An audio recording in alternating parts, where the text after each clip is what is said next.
Synergy Enterprises, Inc. The views expressed herein do not necessarily represent the positions or policies of the U.S. Department of Education. No official endorsement by the U.S. Department of Education of any product, commodity, service, or enterprise mentioned herein is intended or should be inferred. Alrighty, very good. Now that we've got our standard disclaimer out of the way, I'd like to say hello and welcome to your program officer, Shala Ortega, who is on the line with us here today to offer support. And if there are any questions come up that we can't answer, she's here to support us in that way as well. Welcome, Shala.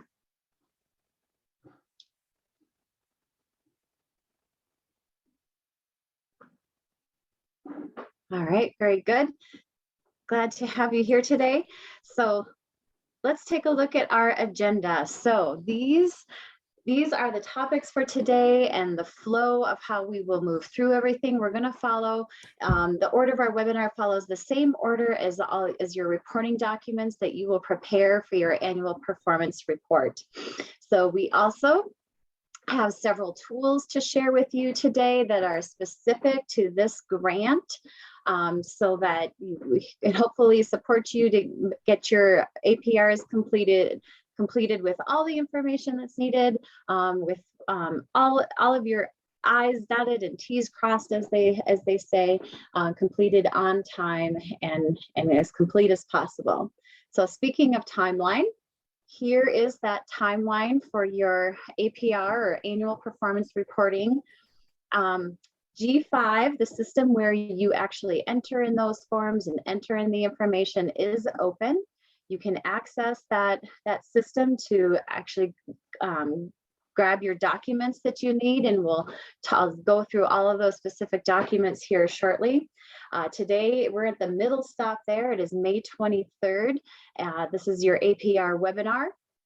And then the due date, if you don't have this written down, if you don't have your calendars marked, definitely put this on there right now, is June 6th of this year. So just a couple of weeks away from now, at 4:30 sharp. And you'll notice that we not only put the date and the time, but right down to the second up there on the screen for you. And that's because we really want to emphasize that the G5 system, where you're going to enter in this information, will close off, will close out and not accept any documents or information after that time.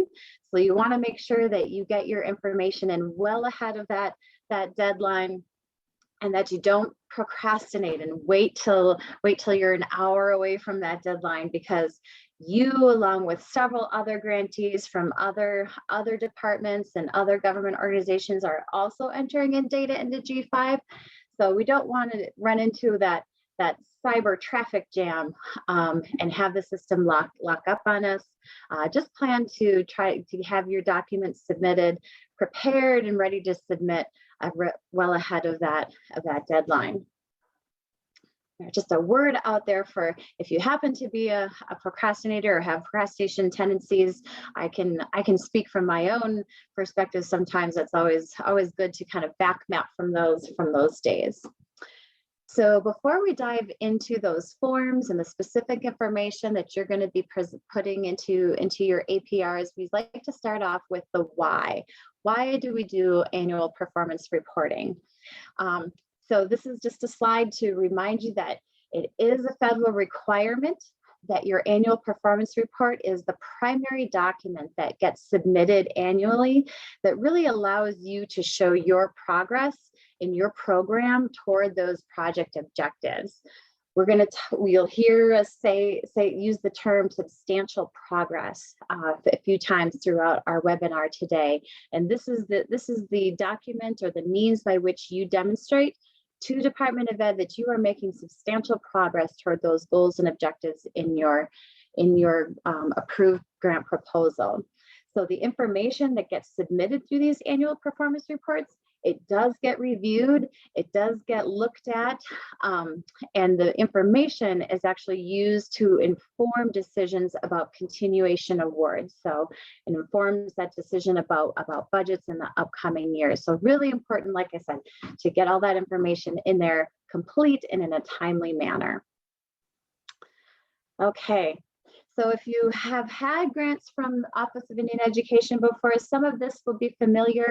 If you're a new project director, we'll have chock full of information for you about your annual performance reporting. So starting off with the G5 system that I mentioned a couple of slides ago. This is the landing page and the landing page of the G5 system where you will go to submit your report. So some of the information that you're going to enter, you'll enter into forms. Other information, you will actually provide documents, scan those documents, and then upload those documents into the G5 system. And we'll talk a little bit more about that as we move through. So just a few things to be aware of here on the landing page for G5. It does have some information that may be useful to you. One of those things that you will find on this landing page is if there's any notices about maintenance. Sometimes they do close the system to do some updates or other kinds of maintenance. So just be aware of when those times are in case you're a night owl and like working in the evenings. The other thing that you'll want to take note of too is if you have any questions about accessing the G5 system or navigating in there, there is several options for getting a hold of the help desk there, that little red square that I've highlighted in the left-hand bottom there. They have their standard hours of operation for the help desk are 8 a.m. to 6 p.m. Eastern time, Monday through Friday, except for those federal holidays. So knowing that the Memorial Day weekend is coming up, you won't be able to reach the help desk on those federal holidays, but they do have an email address there for you, as well as several different phone numbers, including a toll-free number for you to get a hold of them if you have any questions. Okay. So the forms, I mentioned the forms that you will need, that you'll submit your reports on. The forms that you will be using are the ED 524B forms. Those are the official forms that you will need. You want to make sure that they are current.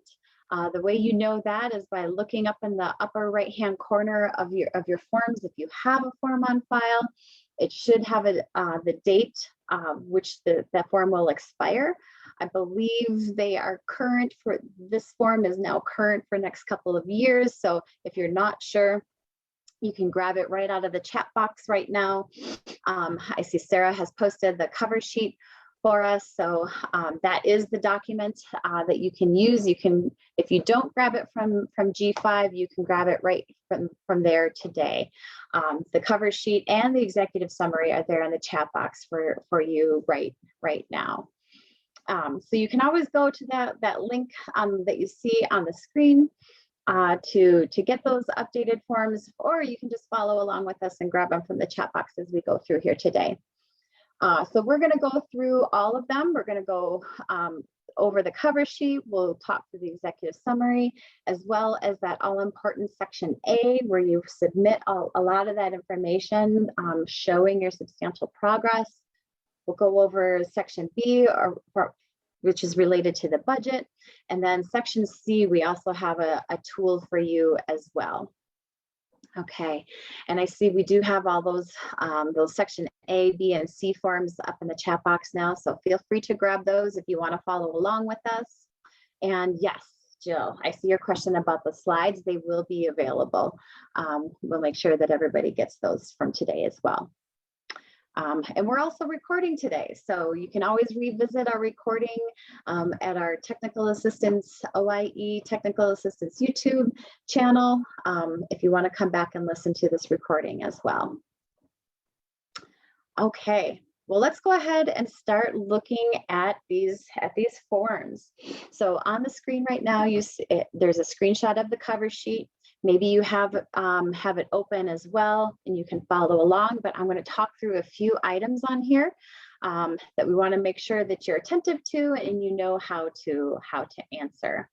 So starting off with item number 1, this is where you're going to enter in your unique PR number for your grant name and that PR award number. If you have more than one OIE grant, make sure you're using the one that's specific to your ARP-AIRE grant program.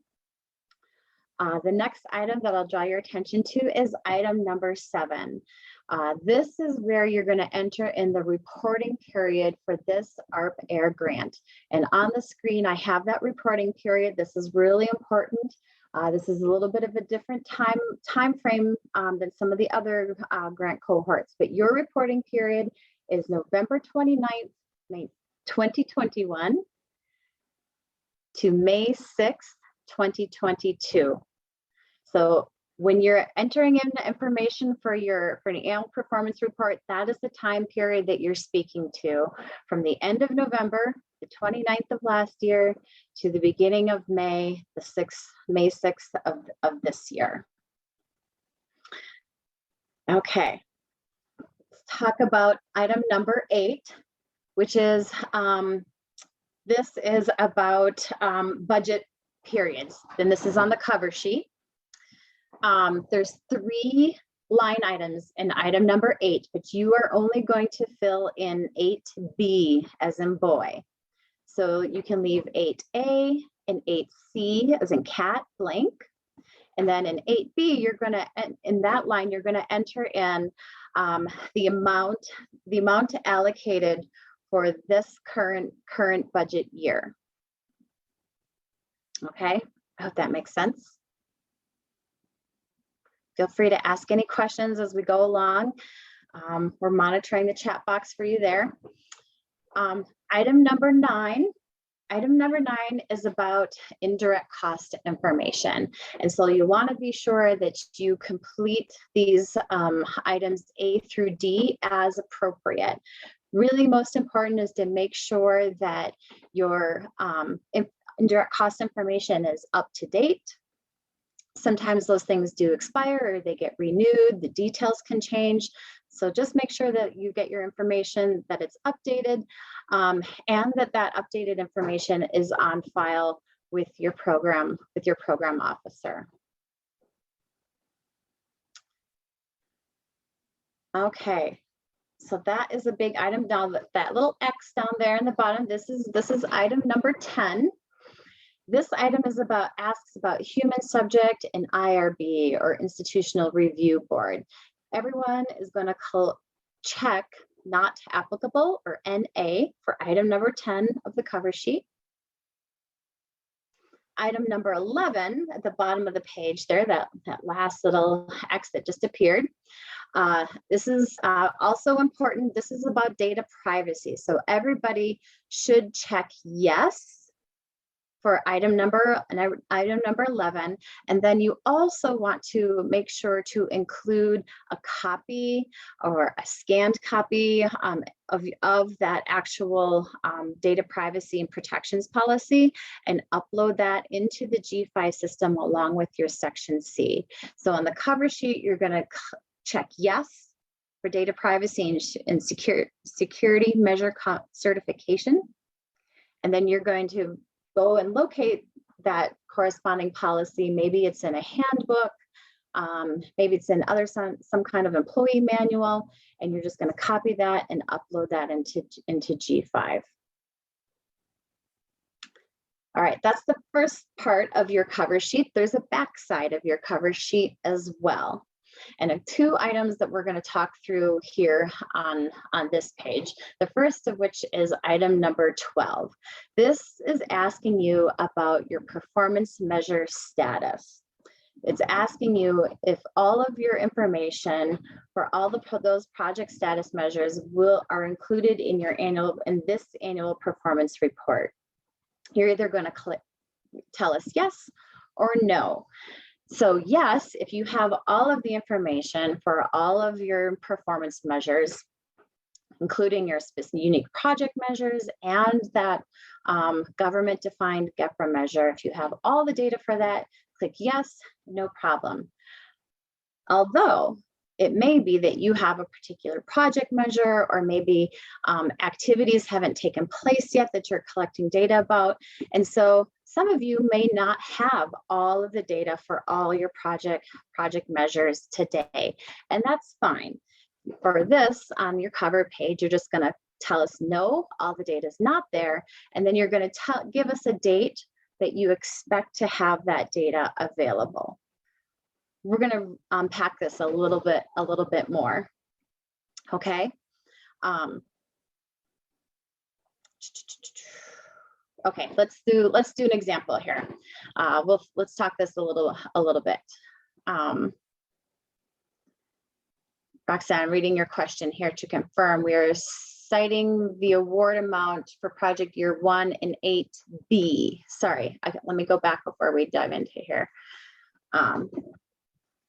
That amount, that dollar amount, will go into 8B as in boy.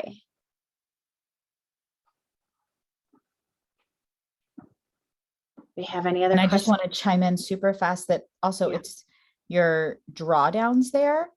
It's not your award amount. So 8B is going to be how much you've drawn down, not your full award amount. Thank you, Sarah. Yeah. So to your question, and just to help clarify for everybody here, item 8 on your cover sheet, you're going to enter in the dollar amount on 8B as in boy, should reflect what you've actually spent and drawn down. So that dollar amount is going to match G5 on the cover sheet.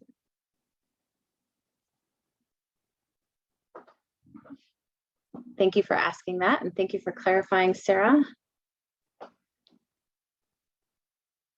All right, let's jump back over now to this item number 12, and the question about is all the data for our performance measures included in our annual performance report. So we actually have an example just to check for some understanding here. So you can feel free to type your responses into the chat box here. But in this scenario, we have a pretend grantee and project measure on the screen here. So in this situation, what would this grantee respond? How would the grantee respond for item number 12 on their cover sheet? Should they indicate yes, all their data is available, or no, their data is not all available? And the example scenario is this. They have a project measure that states 100% of students participating in the summer college expedition will complete financial aid forms and application forms for at least 2 post-secondary institutions. So if their APR is due on June 6th, is this grantee going to have all of their data available for reporting or no? Roxanne says no. Anybody else? Julie agrees. Dylan agrees. No, they will not have the data available. Well, you're all correct. All that data will not be available because the summer expedition program takes place over the summer and probably after that June 6th deadline. So in this particular case, and this grantee would check no for that item number 12, and then they would include a date as to when they would expect to have that data available for reporting. So notice I said available for reporting. So if you are in that situation where you don't currently have all the data, but you do expect to have it by the end of the grant year, tell us when you expect to report that data. You might have it sooner, but you might want to give yourself a little bit of time to have it fully compiled and analyzed and prepared for actually entering into your updates. Okay, very good. That is item number 12. So the other thing I want to make sure that everyone knows is that your cover sheet does need to be signed. You must have it signed by your authorized representative. A good idea, knowing that this is just around the corner when you're going to need that signature to get on their radar, let them know it's coming. Sometimes folks especially towards the end of the school year, they might be out of the office or attending certain events.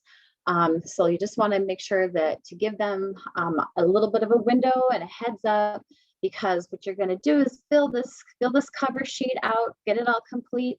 You can download it from the chat box now, or you can actually fill it in G5 and then print it out. But then you have to take it to your representative to have them sign it and upload that form back into G5. So there's a few extra steps. And always when we're dealing, having to get information from other people, you want to make sure that they get enough heads up as well. Okay, that is the cover sheet. Let's talk briefly now about the executive summary. So the executive summary is you have 2-page maximum for that executive summary. Here you'll want to make sure and highlight those accomplishments that you've been able to accomplish in since the grant award. Tell us about those things, those goals that you were able to reach. The extent to which you achieved those outcomes and performance measures, if you've met or maybe exceeded some of your targets. If you haven't met those goals or you haven't met those project measures yet, you can give us a brief rationale about what some of those factors are, what's contributing to that, steps that you're taking to make that substantial progress. Give us just a brief summary here in the executive summary.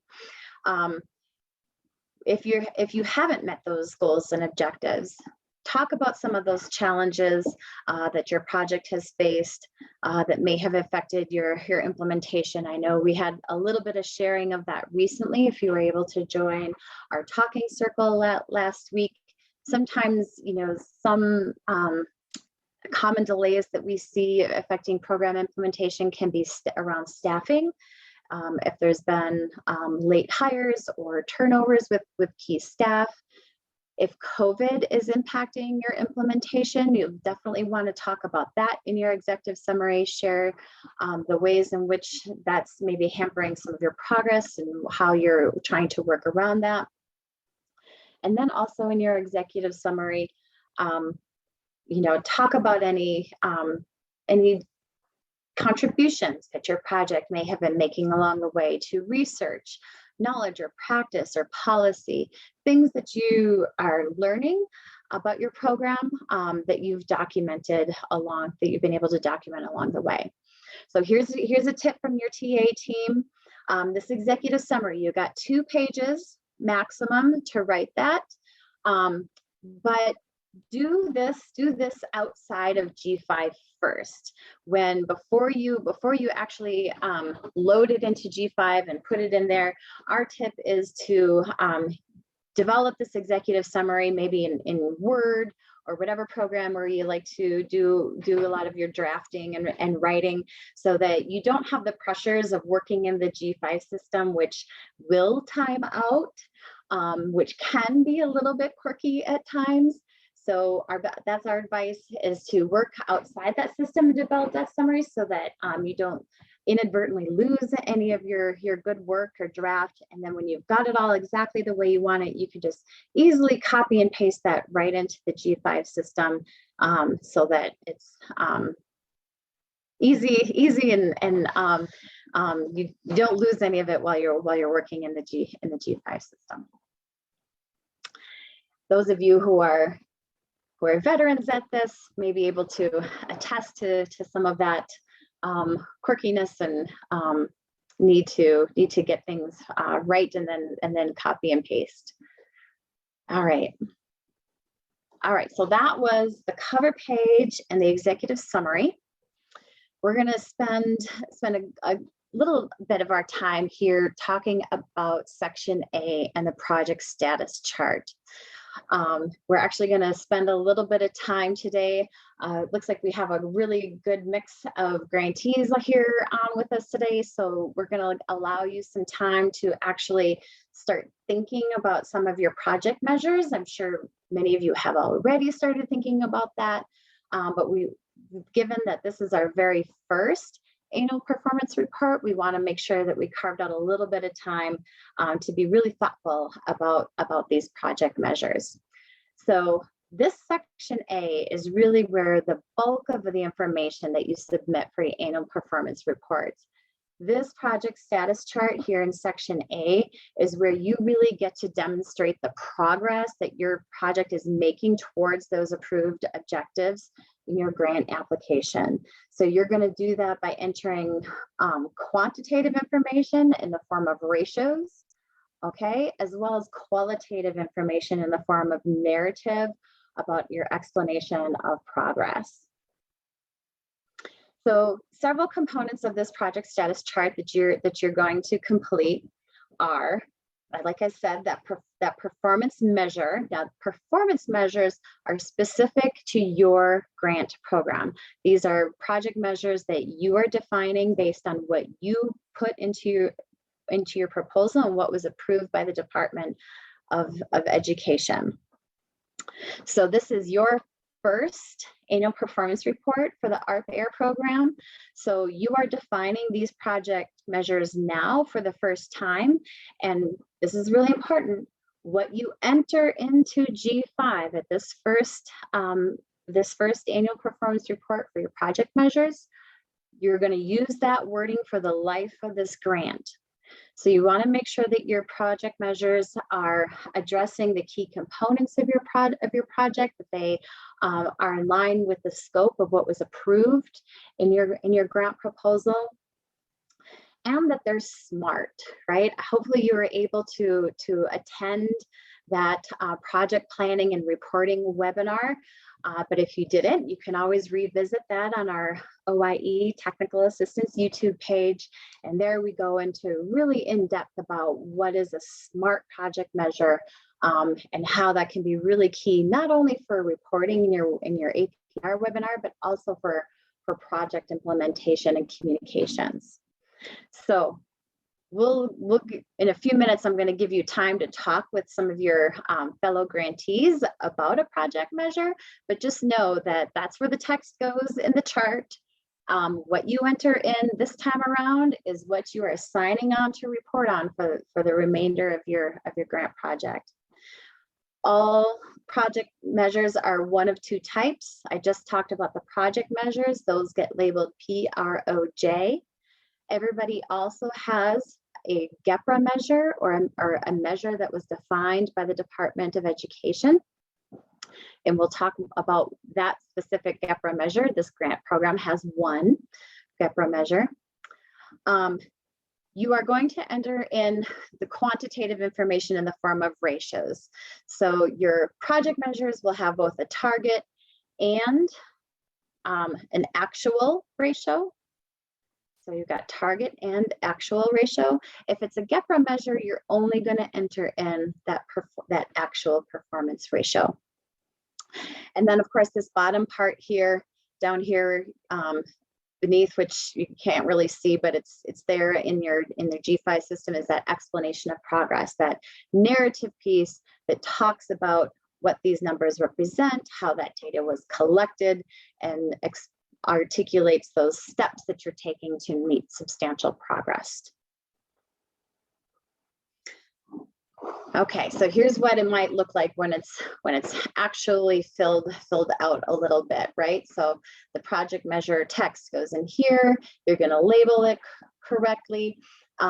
We put these X's here under the raw numbers, not because you're going to enter in an X, just to indicate that you don't put anything into those boxes at all. We're only entering in ratios under target and actual for project measures.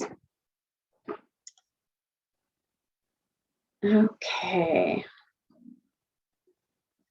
All right. So I mentioned the project planning and reporting webinar where we talked about SMART goals, and everybody who did attend that session was pretty familiar with this acronym of SMART.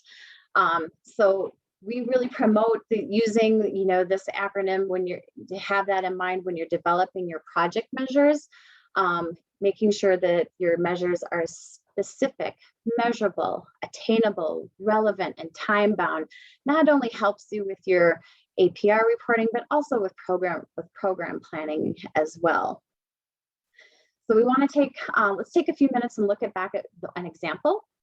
And then we're going to give you some time to work in groups of 2 or 3 to actually develop or define a draft project measure for your program. So like I said, you might have already started on this, and if you already have some project measures that you're working on that you want to share with your colleagues, fantastic. If you haven't started, then now's the time to have a conversation with your colleagues and get some input and start thinking about that. If you do have your approved project proposal handy, or if you have your project planner handy, if you're using the project planning tool that everybody did get a link to following that project planning and reporting webinar, that might be helpful to have handy for this next section as well. All right, but let's take a look at our example here, and I'm going to ask you now your input. This example appeared earlier on a slide. 100% of students participating in the summer college expedition will complete financial aid forms and application forms for at least 2 post-secondary institutions. So let's critique this now. I would like to hear from you, and we can take these SMART elements one at a time. And feel free to come off mute if you want to offer your comment or type into the chat box.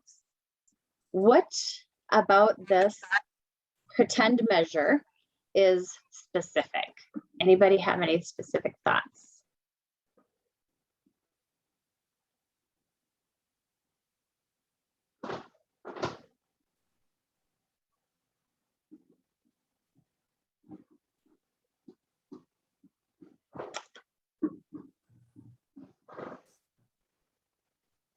Okay, I have Julie who made a note there. Let's see here. I'm going to use my annotation tool here and just so she said the percentage of students. Okay, I'm going to highlight that part. That's something that's specific. All right.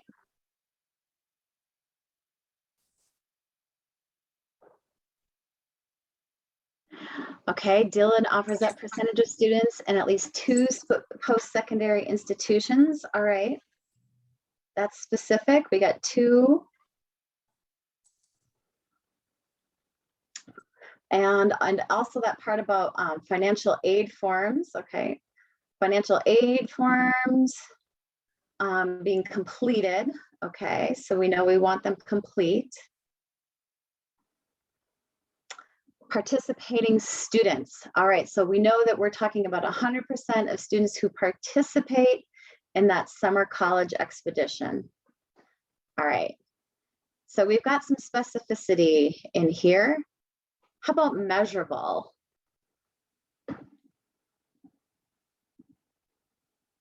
What would you say is measurable in here? It says 100% of the students. Thank you. Thank you, Chris. Yes, 100% right here. We can easily figure that out.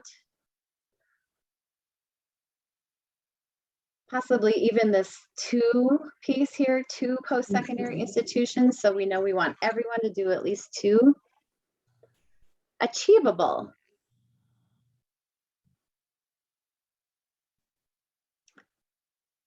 What's the one about achievable? Oh yes, back to the about measurable. Yes, we got financial aid forms and the application forms. So both specific and again measurable. Okay.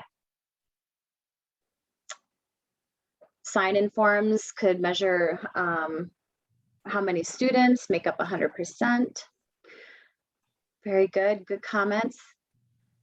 In terms of achievable, you know, this is one of those elements that we always suggest, that developing these project measures in collaboration with your staff can really help in terms of what feels doable, what feels like it's enough of a stretch that we're pushing ourselves, but not so much of a stretch that it just doesn't feel like it's doable.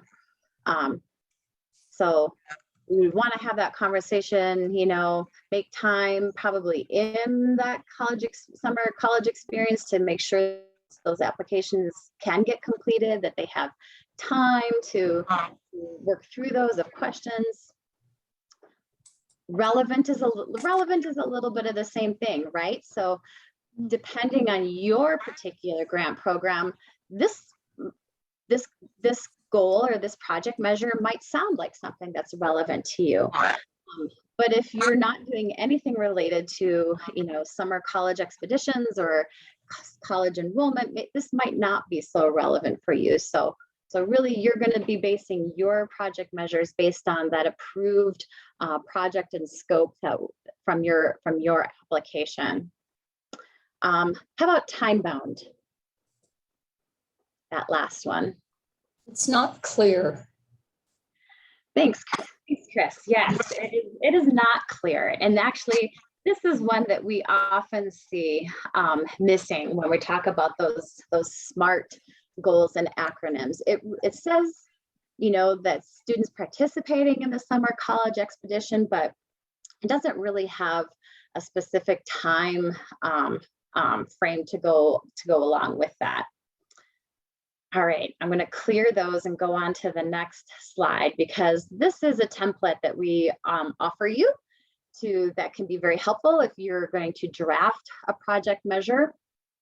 And you'll notice right at the very top, we have time, right? So something that we could add to that example is, you know, by the end of the summer college expedition, or maybe, you know, by the start of the school year, 100% of students will complete those forms. But what we're going to do here in just a minute here, I'm going to show you this example here and what it looks like all completed. And I used that same example and added the phrase by the end of the summer.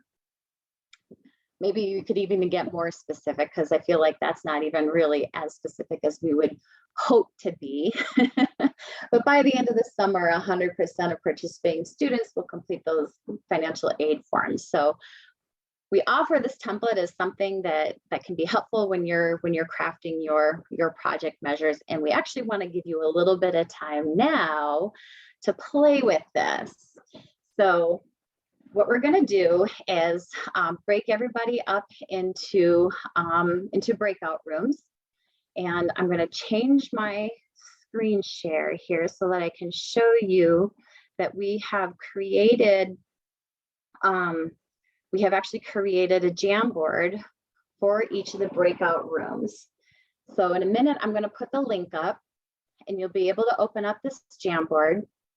And we've created, you want to make note when we move you into your breakout rooms, which room you're in, okay, so that you can navigate to the correct area here. So up at the top here, you see this little square 1 of 20. You can just use the forward arrows and backward arrows to navigate if you want. You can find your way to whichever breakout room you're assigned to. Or if you want to go a little faster, you can use this little drop down caret here and you get sort of a panel, and you can move that way and click right on something and go back and forth in that way if you want as well.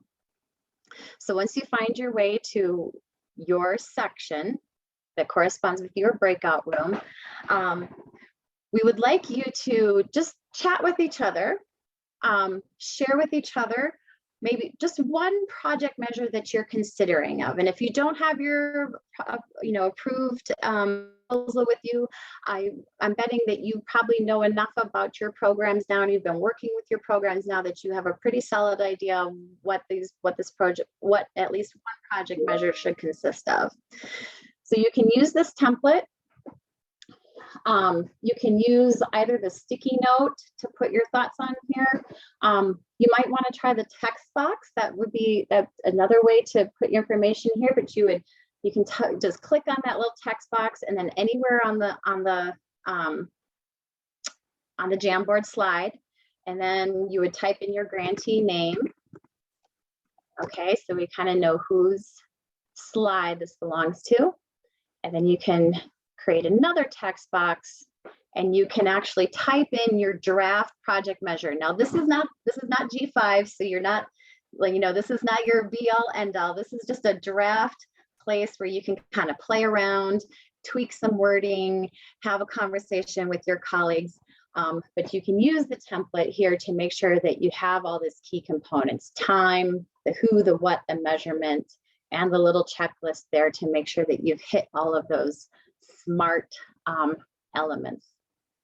All right, I'm going to move that since that somebody else is going to use it. Oh, and I'll take that away so that you don't, here you go.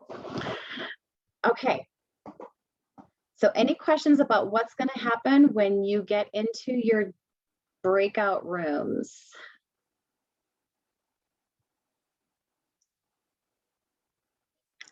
Feel free to come off mute or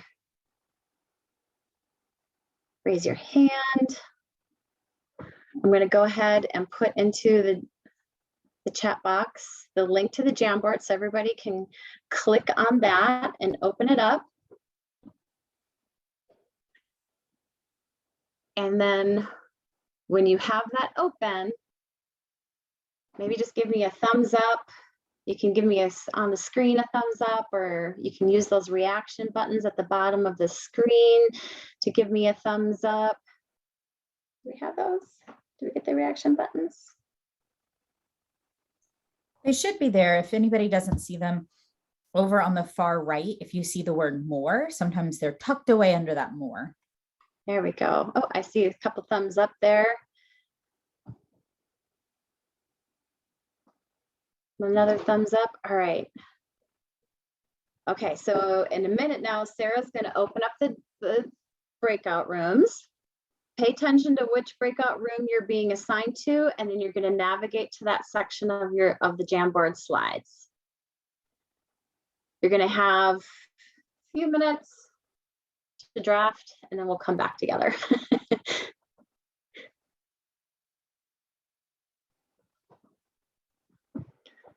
All right, I'm going to just pop in and out. Sarah, I don't know if you were timing those, but I was thinking maybe 10 minutes. Perfect. Okay. Yeah. All right, I'm just going to go. I'm going to pop in and out of the rooms. Yeah.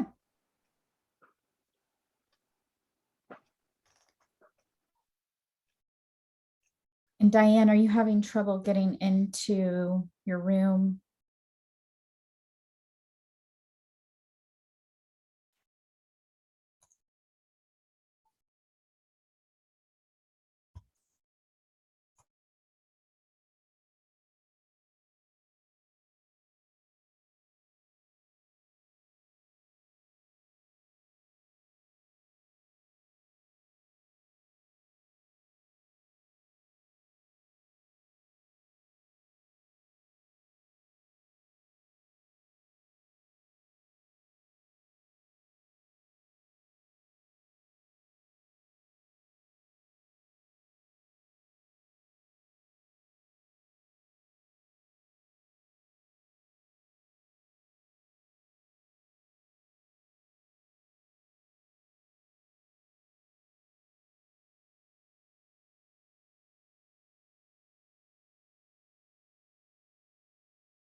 Okay, Sarah, can we give them just a couple more minutes maybe?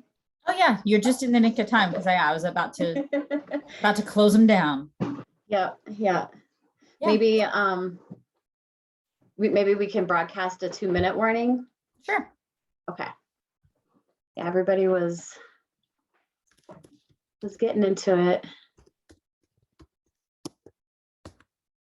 That has been broadcast. Thank you. Yeah.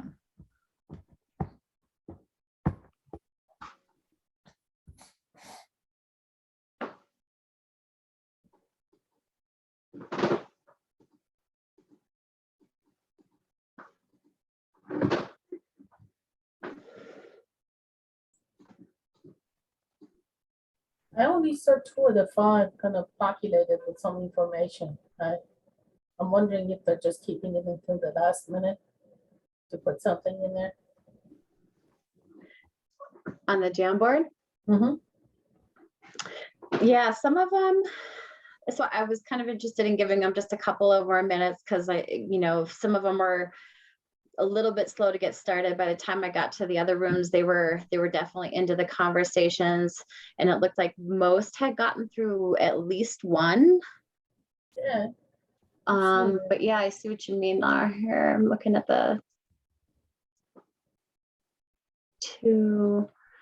Yeah, breakout group 2. They were talking a lot, but not typing a lot. Yeah, one of the things I wanted to mention very quickly is the logic model they were supposed to speak to. And they do have it in their application. So they need to go back to that also, not just smart, but logic model. And, kind of relate to that because they probably specified what it was they were going to do as part of that logic model. That may help them a little bit. You may want to mention that as well. Do you want to bring that up when we come back? I could. I haven't seen the rest of the PowerPoint, so I don't remember where it might be.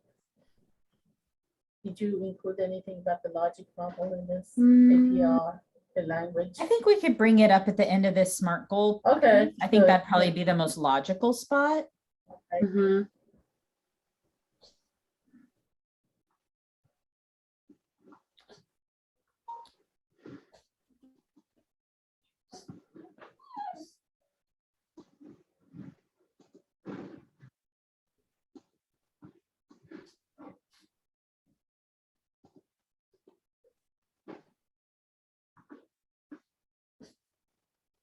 All right, I'm going to go ahead and close the rooms, which will give them a minute to come back. Okay.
All right, I think everybody's back.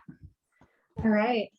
Well, I know that went really fast, and I know that you may not have been able to all had a chance with each program, but hopefully you were able to have some conversations with each other about defining a SMART project measure.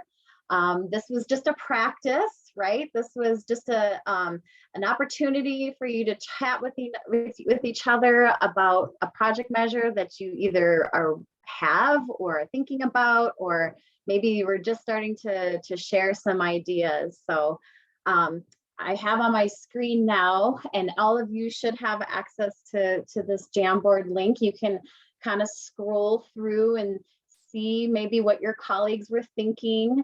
Hopefully they put their grantee name at the top so you can kind of get a sense of who they were speaking to there. Like I said, I know not everybody was able to get to one, but we do have some drafts here to maybe peruse and look at each other. And we have time for just maybe a couple of shares before I have to move on. What was challenging? What seemed to come? What worked well and what was challenging? I'd love to hear from a couple people.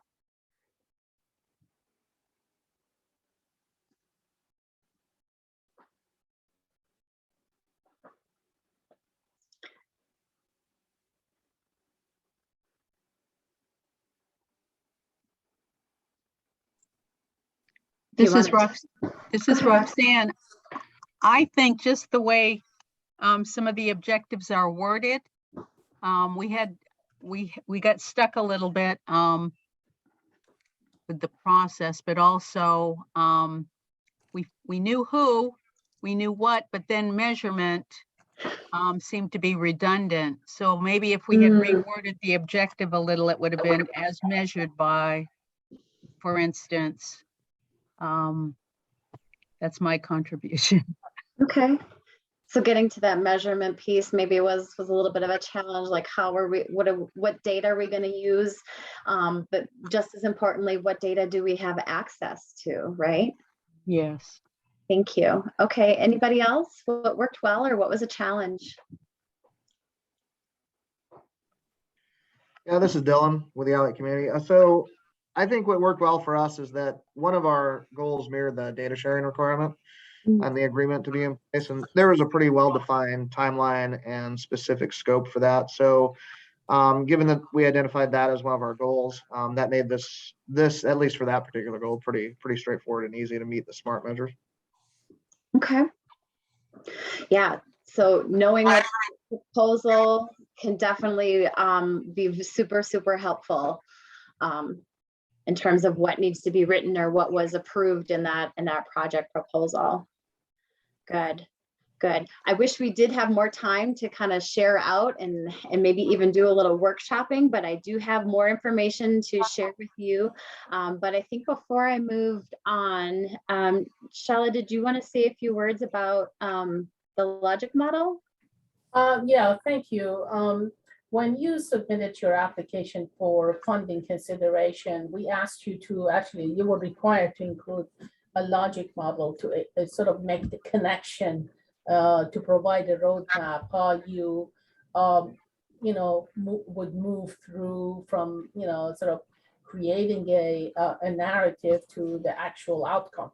And that would be also a place you want to go back to take a look in your application to see how that was put together. I know Tracy covered quite a bit about the SMART, and that's a very good way to actually think about the nitty-gritty aspects of what you're going to put in your APR, but the logic model is also a roadmap for you to fall back on to see how it was actually explained in your application and bring the two together. That's more thing to kind of look into to see how it can help you with your APR. Thank you, Trace. Yes, of course. Thank you. And thank you all. That was just we wanted to give you a little bit of time, this being the first APR for this grant cohort, that you had some time to share with each other and think about those project measures. This was an opportunity to practice. Remember, once you enter those into G5, you can't change the wording anymore. So this was just an opportunity to practice, hitting all those SMART project measure parameters, so that when you're ready to enter it into G5, you've got the best possible measure possible. Okay, thank you for all participating there. Hope you had a chance to meet and interact with each other a little bit. I'm going to go ahead and finish talking about this section A, and then we're going to move on to the budget and section C. So I do have a couple of examples of how your project measures might look in that progress status chart once it gets all filled out. So again, I have two fictional examples up on the screen there. Related to those examples I was working with earlier in the slides. So this one is about the summer college expedition. Notice that this is a project measure, so all project measures that are unique to your program are labeled PROJ. We know that based on the reading of this one, that the target ratio is 13 juniors or seniors, so that's 13 over 1. And then in this fictional example, this grantee exceeded that target, so their actual was 15 over 1. Now this particular example, I have two project measures in this one table. You might have more than two in one table. You might just have one project measure in a table. Depends on how you group them and how you think about them as being related. All right, so this is also a project measure. This measure says, 100% of the students, we know from the goal above it that that's 13. So 13 out of 13 is the target. And we already said earlier, remember, this was the example from our cover sheet. We said that this particular grantee would not have the data at the time this APR is due, that it's not going to be available until later in the summer. So if that is the situation, and if that is your situation, if you marked no on the cover sheet, then you're probably reporting a 999 in those places where you don't currently have the data, but you will have the data before the end of the project year. All right, and then in that explanation of progress, we want to make sure that it's clearly linked to those project measures above. Okay, so we see those labeled there, and in that explanation of progress, this grantee is telling us about how that data is collected, how often that data is collected, and what steps are being taken to make progress towards those target numbers. All right, I'm gonna keep it moving here. So just a few reminders about that project status chart. Remember, your project reporting period is the end of November of last year to May 6th of this year. And if there is data that is not available now, but it will be within this grant year, in your project status charts in your section A, you're gonna denote that with a 999. If you have project measures that you don't have data available right now, and it won't be available in this project year, so it'll be available, after the end of September or after the end of November, then you report a 0. Okay. I hope that makes sense. We got a couple examples just to check for understanding here. So with this one, I think everybody knows the answer to this one. This is the example that we saw earlier, right? We have 100% of students participating in that summer program. We want them to complete those forms. So is this a 999 or a 0 in project status chart? I already gave it away. Yep, it is a 999. You are correct, because they'll be available after the APR is due. Here's one more example. Let's talk about giving away answers. How about this one? Should the grantee report 0 or 999 for this project measure?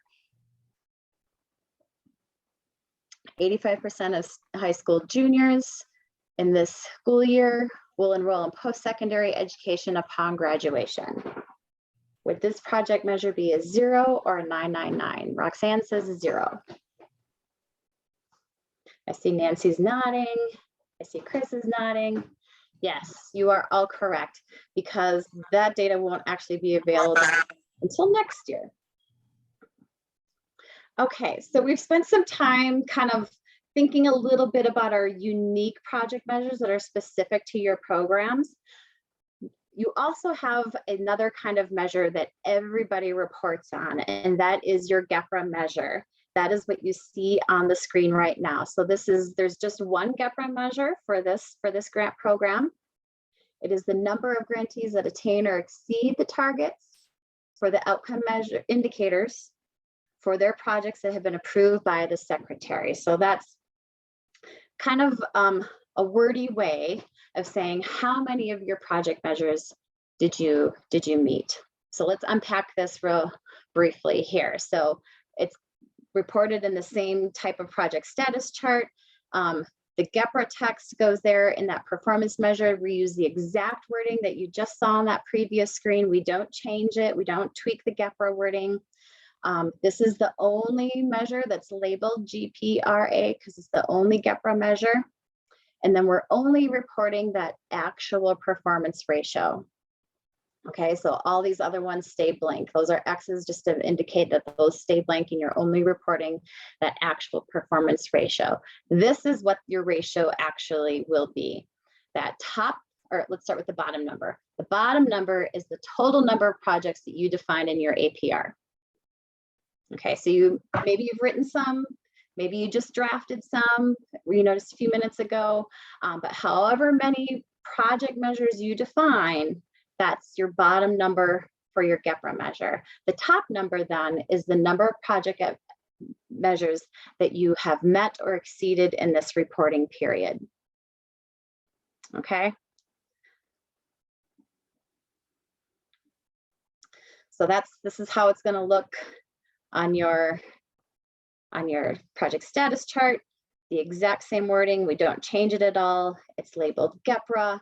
And in this fictional example, they have met 3 of 10 project measure objectives that they wrote. And then in the explanation of progress, it's defined, it says like, give some information about which project measures were met and what kinds of substantial progress is being made. Okay. And this, just to remind you, for that Gepra measure, you're only reporting that actual performance ratio, nothing in the target ratio. Okay. So just some reminders about what we're looking for in that explanation of progress. If you haven't met a specific project measure, in that little narrative piece, you're going to tell us about why, describe those steps that you're taking to address any challenges maybe that have come up along the way.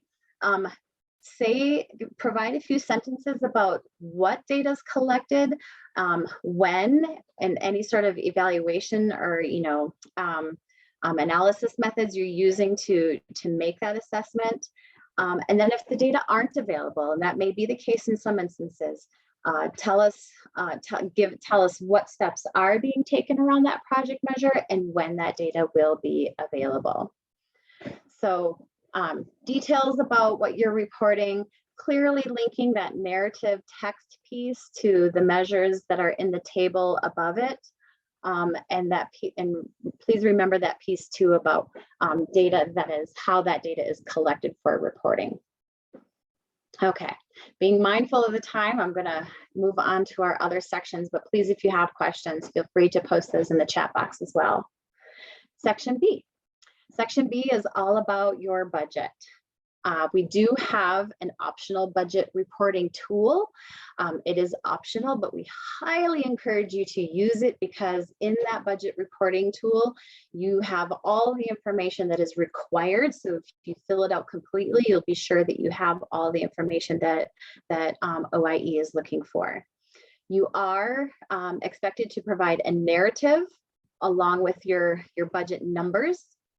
Ideally, that narrative kind of follows the same categories of funding so that, again, it makes it really easy for your reader to kind of know what you're talking about and follow along with those details. And once again, definitely think about crafting that budget narrative in your own document. And then once you get it all said and done the way you want it, you can upload it into G5.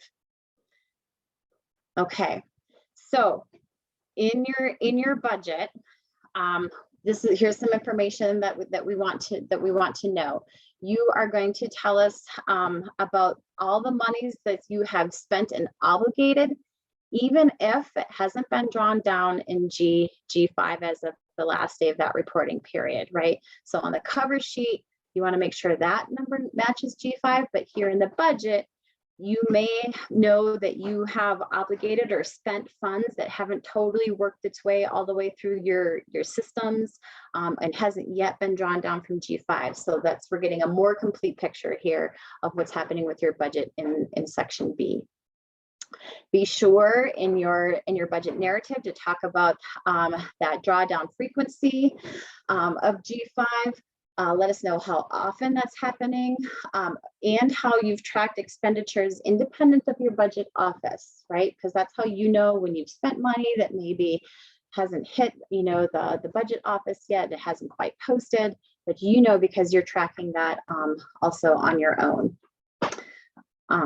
And then when you fill out that budget form, you'll know if you anticipate having any unexpended funds at the end of the project year. We still have a good amount of time, so we still want you to plan on spending the money that's been allocated for this year.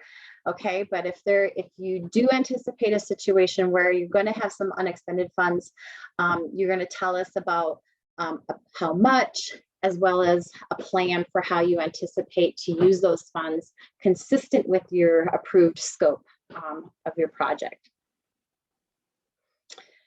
Okay, this is reiterating that part about unexpended funds. If you anticipate any carryover, we want to know what the plan is to use those funds.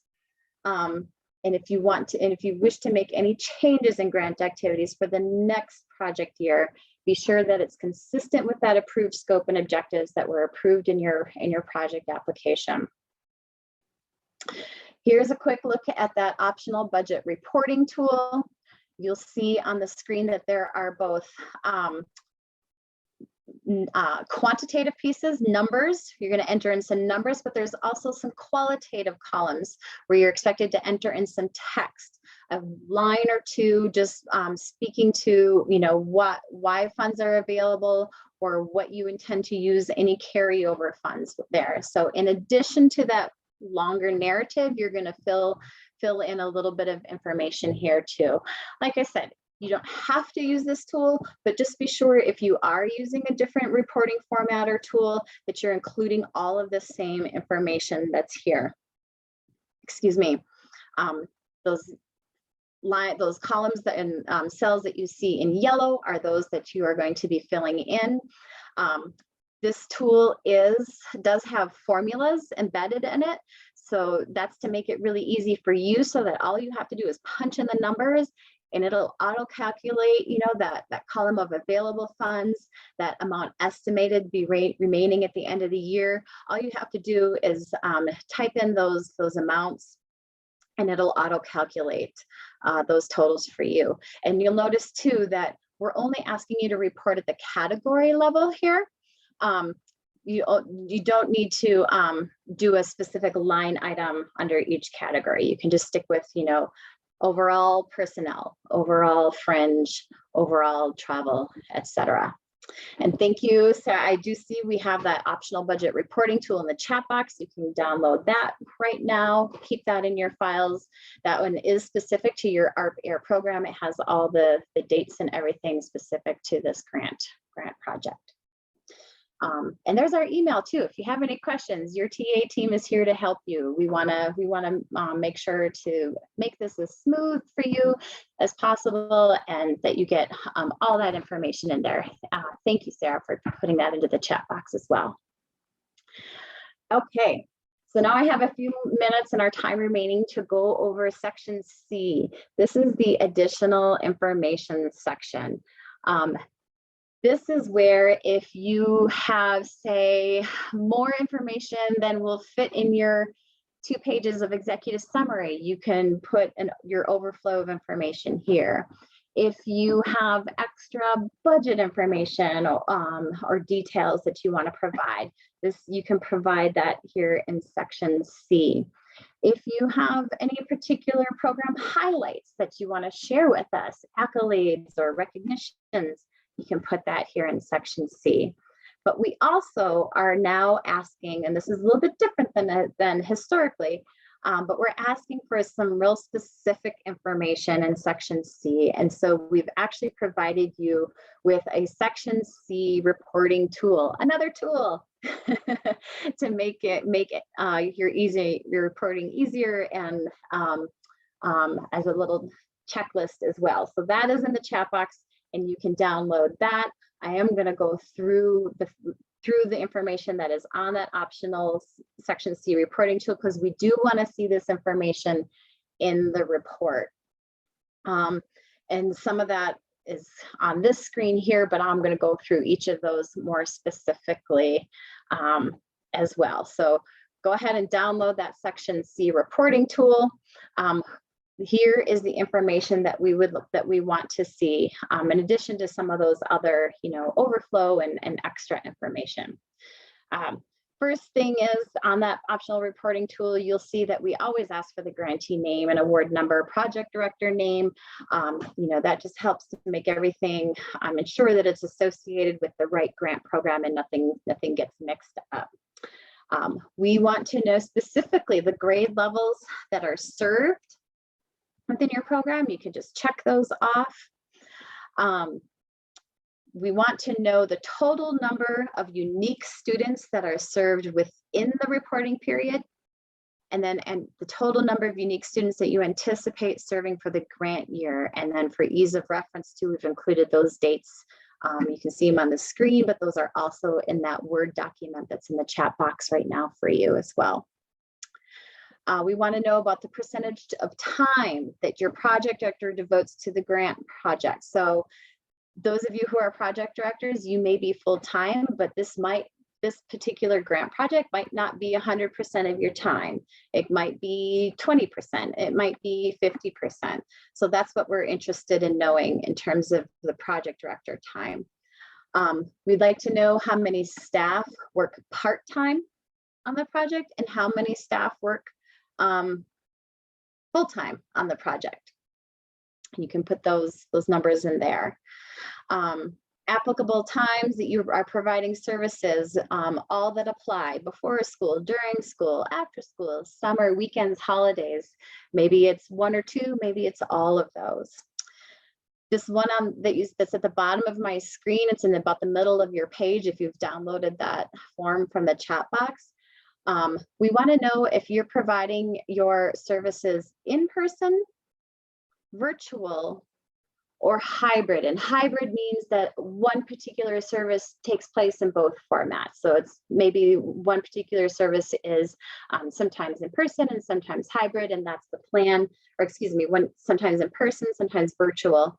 And so that's the plan, that's a hybrid format versus all 100% person or all 100% virtual. List all of the services that you are providing in this grant year. If any of those are language services, let us know that, including what languages. What, if any, evidence-based services or strategies that you've been using in your program. So maybe you're providing a research citation or a reference to a research-based program. We want you to list all of your partners and then tell us their current status, whether they're active or inactive. Tell us if there's any key personnel changes, and if there are none, you can just say no changes. We want to know about sustainability, any activities, any plans that you're making to sustain these program activities beyond the funding period. Describe any planned changes to project activities just for the remainder of the project year. Maybe you've had to make some adjustments. Let us know. Any possible changes due to COVID in the grants activities for the next budget period. So dealing with our new realities, or have you had to make any planned adjustments given where your community's at? And then these last two, I like to think of these last two as sort of a headline, right? It's asking just for one sentence, what was your greatest project success and what was your greatest project challenge? This is just sort of a nice way with a quick glance to sort of get like what's been working really well and what are you grappling with. Okay, so please do download that optional Section C reporting tool.